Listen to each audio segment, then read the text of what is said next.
Jangan lupa like and subrek ya guys. Selamat mendengarkan. Sinar matahari pagi tumpah dari langit dan melewati penutup kanopi sebelum sisa-sisa yang tersebar menyinari perkemahan yang tenang di bawah pepohonan. Di dalam perkemahan yang tenang, beberapa tentara bayaran yang tidak sadar tiba-tiba membuka mata mereka dengan cara yang bingung.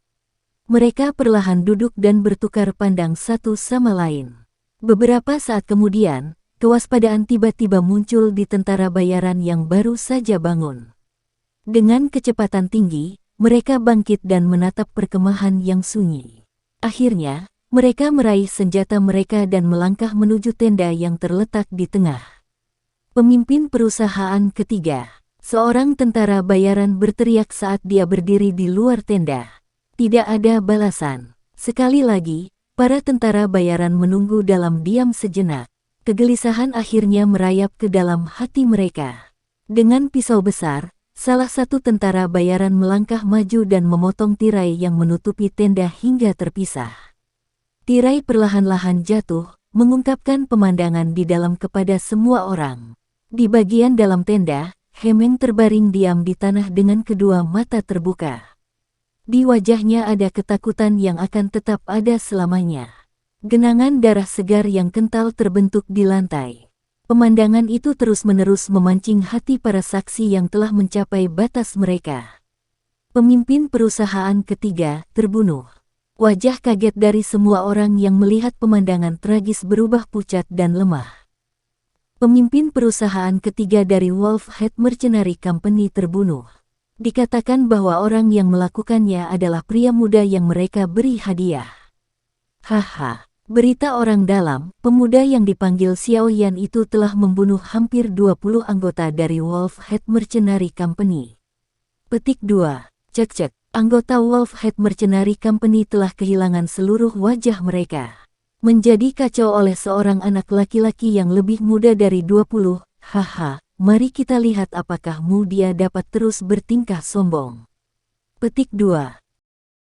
Apakah ada alasan Anda mencari saya, Tuan Yao? Haha, Pak Yao tersenyum. Menggunakan kedua tangannya, dia memegang cangkir tehnya yang sisa panasnya tertinggal oleh tangan wanita cantik itu. Tanpa ada yang memperhatikan, dia menggosok cangkir teh. Dia menyesap teh dan menjawab sambil tersenyum, "Saya berasumsi bahwa Anda telah mendengar berita tentang orang yang dikenal sebagai Xiao Yan." Wajah Dokter Peri tidak terpengaruh oleh kata-kata itu dan tetap tenang. "Dia bersamamu saat kamu memasuki gua untuk mencari harta karun, bukan?" Kilatan muncul di mata Pak Yao saat dia tiba-tiba bertanya. "Tuan Yao, saya pikir Anda salah." Dokter Peri menggelengkan kepalanya dan menjawab sambil tersenyum, "Saya memang bersama dengan Xiao Yan sebelumnya, tetapi itu karena dia beruntung membantu saya ketika saya hampir jatuh dari tebing saat memetik jamu. Adapun mencari harta karun di gua, maaf, tapi kami tidak menemukan harta karun. Namun, saya pernah mendengar bahwa Wolfhead Mercenary Company tiba-tiba meninggalkan kami dalam perjalanan pulang.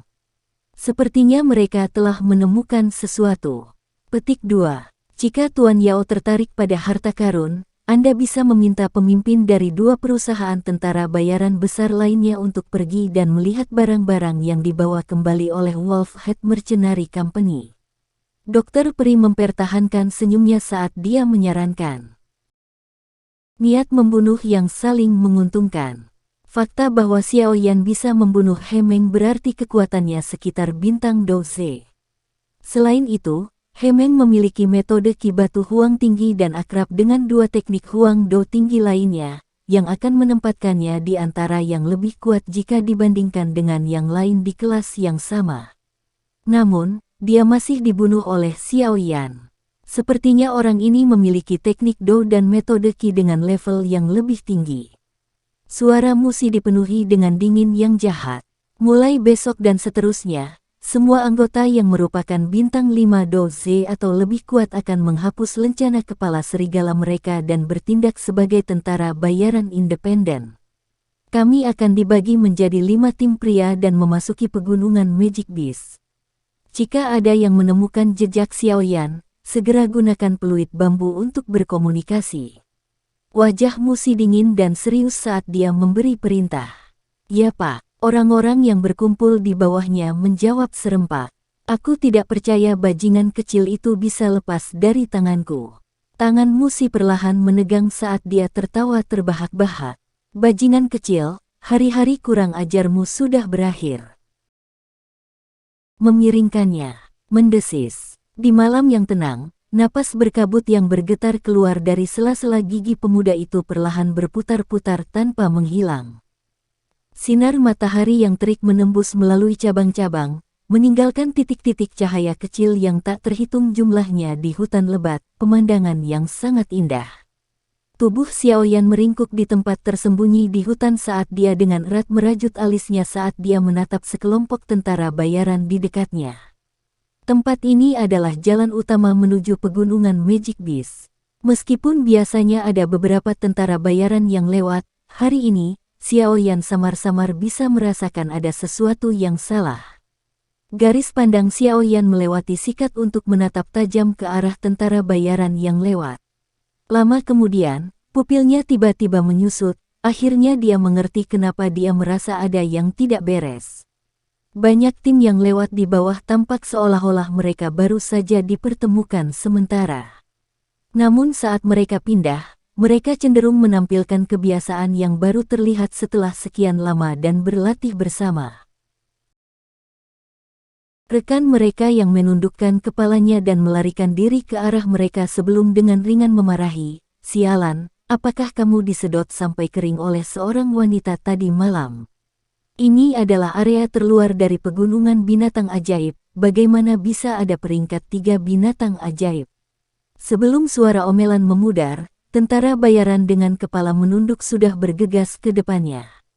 Cahaya dingin tiba-tiba keluar saat omelan yang belum sepenuhnya diselesaikan oleh tentara bayaran itu dipotong pendek di tenggorokannya. Mengirim salah satu tentara bayaran dalam sekejap, sosok dengan kepala menunduk tiba-tiba bergerak. Dengan mengangkat telapak tangannya, kekuatan mengisap yang ganas menarik tentara bayaran terjauh, yang masih memiliki ekspresi kosong di wajahnya, ke arahnya. Belati di tangannya dengan keras ditembakkan, dengan kejam mendarat di leher tentara bayaran yang baru saja ditarik. Itu Xiaoyan. Xiaoyan. Petik 2. Dalam 10 detik singkat, kehidupan 2 bintang kelima Dou Ze dengan mudah diakhiri oleh Xiaoyan yang menyamar. Akhirnya, 2 tentara bayaran lainnya mendapatkan kembali akalnya. Tentara bayaran yang lebih tua tiba-tiba menendang rekannya di sampingnya ke arah Xiaoyan yang mendekat dengan cepat sebelum dengan cepat menarik seruling pendek dari mansetnya dan memasukkannya ke dalam mulutnya. Sebelum dia bisa meniupnya, dia disela oleh sosok hitam yang muncul dalam sekejap di hadapannya, dengan kejam mendaratkan tendangan ganas di dadanya. Puci, darah menyembur keluar dari mulutnya. Meminjam kekuatan pendorong dari energi Qi, tubuh tentara bayaran yang lebih tua itu terbang di udara, menelusuri parabola dan dengan sedikit kekuatan terakhir di dalam tubuhnya, dia meniup peluit di mulutnya, memancarkan gelombang suara yang pendek namun intens. Gelombang suara dikirim keluar dari seruling pendek sebelum menyebar ke segala arah. Dengan ekspresi suram, tangan Xiaoyan terangkat dan pedang jatuh saat Xiaoyan mengakhiri nafas terakhir tentara bayaran yang sekarat. Mengangkat kepalanya untuk melihat keluar hutan lebat, di sana, sosok-sosok mulai terbang. "Sial, aku telah meremehkan orang-orang ini," Xiaoyan mengutuk dengan suara rendah sebelum dia berbalik untuk berlari.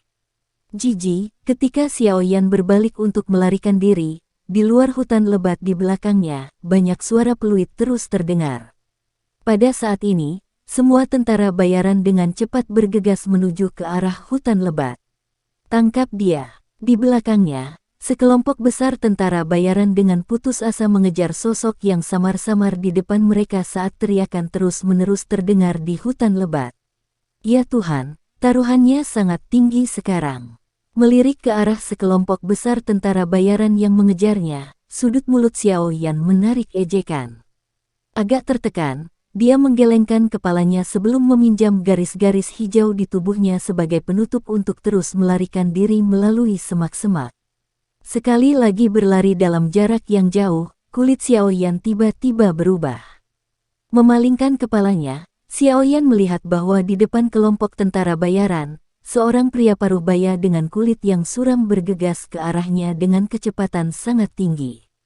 Melihat Xiaoyan menoleh, senyum kejam muncul di wajah pria paruh baya itu. Raungan rendah, melewati semak-semak dan masuk ke telinga Xiaoyan. Bajingan kecil, hari ini tubuhmu akan dimakamkan di dalam pegunungan binatang ajaib ini. Petik 2. Sekian dulu ya guys. Terima kasih sudah mendengarkan, bye-bye.